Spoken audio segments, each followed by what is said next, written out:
Hello student, regular convocation degree सर्टिफिकेटची date आता extend केलेली आहे. याच्या आधी 31 ऑगस्ट होती. आता 15 सप्टेंबरपर्यंत तुम्ही विदाऊट लेट फी तुम्ही ॲप्लाय करू शकता.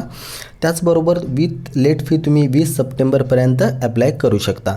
तर काय काय चुका होतात डिग्री सर्टिफिकेटला ॲप्लाय करताना ते आपण या व्हिडिओमध्ये आज पाहणार आहोत.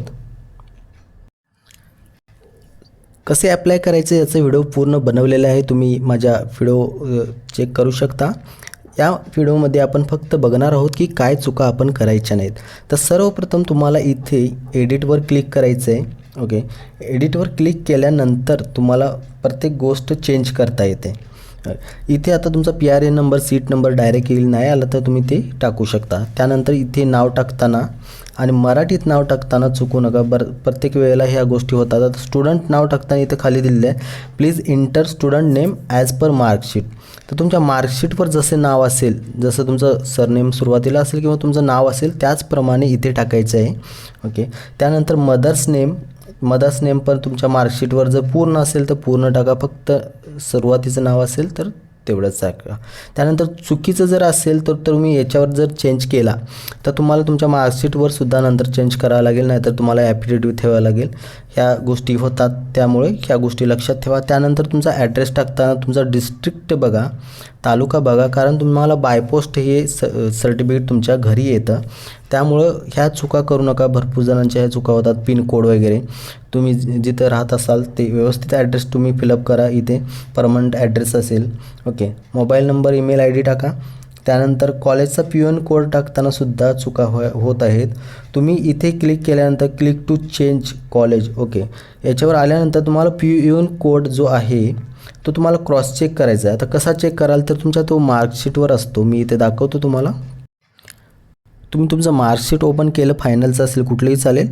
कॉलेजच्या नावाच्या समोर इथे बघू शकता PUN कोड असतो. तर हा तुम्ही एकदा क्रॉस चेक करायचा आहे. चुकीचा गेला, सेम कॉलेजचं नाव असेल तर चुकीचं कॉलेज सिलेक्ट होऊ शकतं. त्यामुळे तुमचं सर्टिफिकेट जरी आलं तर तुम्हाला पुन्हा त्याला करेक्शन करून पुन्हा ॲप्लाय करावं लागू शकतं.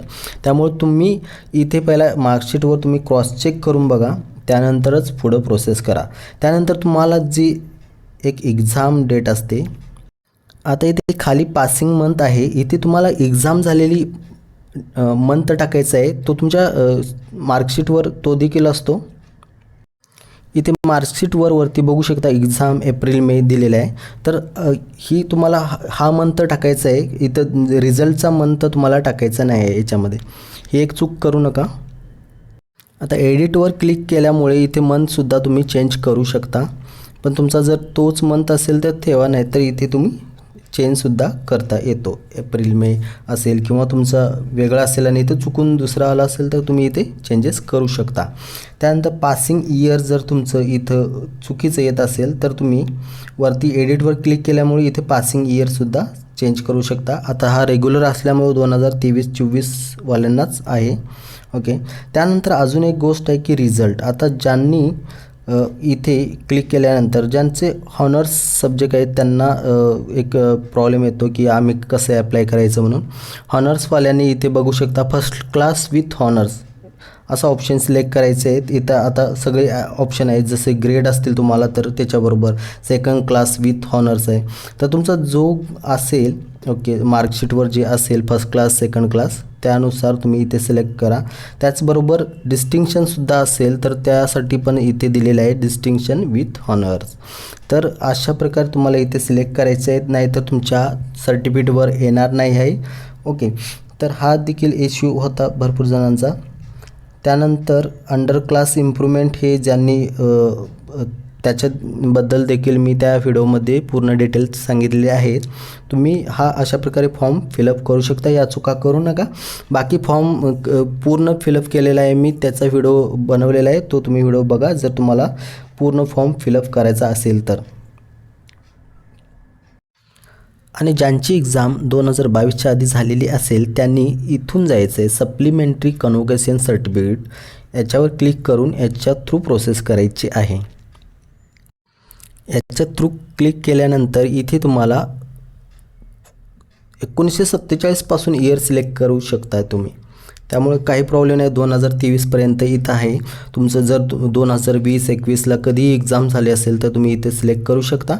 PRNM टाकायचं आहे आणि तुम्हाला इथे सेम प्रोसेस आहे पुढे. आता इथे बघा सप्लिमेंटरी कन्व्होकेशन ॲप्लिकेशनसाठी इथे आल्यानंतर सेम प्रोसेस असणार आहे. याच्यामध्ये तुम्ही इथे पासिंग इयर सिलेक्ट करण्यासाठी ऑप्शन दिलेला आहे आणि इथे तुम्हाला मल्टिपल्स इयर्स येतील. ओके, जसे मी तुम्हाला आधी दाखवलं तसं इथे इयर सिलेक्ट करायचं आहे, रिझल्ट सिलेक्ट करायचं आहे जसे मगाशी दाखवलं तसे, आणि याच्यामध्ये डिलिव्हरी टाईप आता याच्यामध्ये एकच आहे बाय पोस्ट, याच्यावर क्लिक करायचं आहे बस.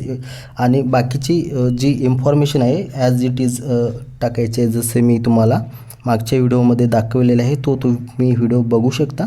आणि सेम सबमिट करायचं आहे आणि पेमेंट प्रोसेस करायचं आहे. ह्याला थोडे जास्त चार्जेस लागतात. ओके, तर अशा प्रकारे तुम्ही सप्लिमेंटरी कन्व्होकेशन ॲप्लिकेशनसुद्धा फिलअप करू शकता. अजून काही तुमच्या जर क्वेरीज असतील तर तुम्ही मला कमेंट करू शकता. मी नक्कीच सॉल्व करण्याचा प्रयत्न करेन. त्याचबरोबर तुम्हाला व्हिडिओ जर आवडला असेल तर तुम्ही तो शेअर करा, सबस्क्राईब करा.